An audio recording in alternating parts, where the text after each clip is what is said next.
قل الله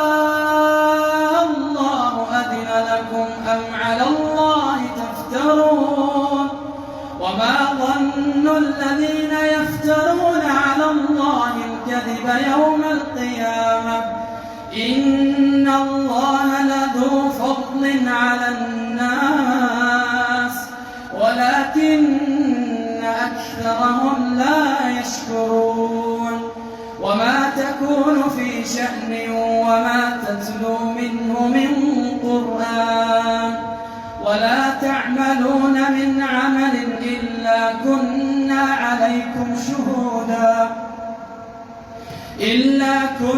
عليكم شهودا إذ تفيضون فيه وما يعزب عن ربك من مثقال ذرة في الأرض ولا في السماء ولا أصغر من ذلك ولا أكبر إلا في كتاب مبين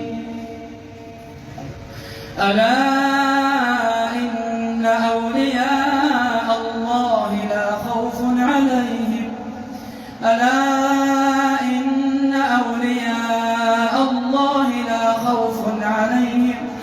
لا خوف عليهم ولا هم يحزنون ألا إن أولياء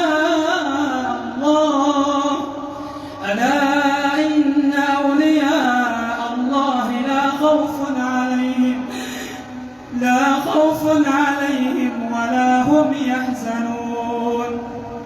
الذين آمنوا وكانوا يتقون لهم البشرى في الحياة الدنيا وفي الآخرة لا تبديل لكلمات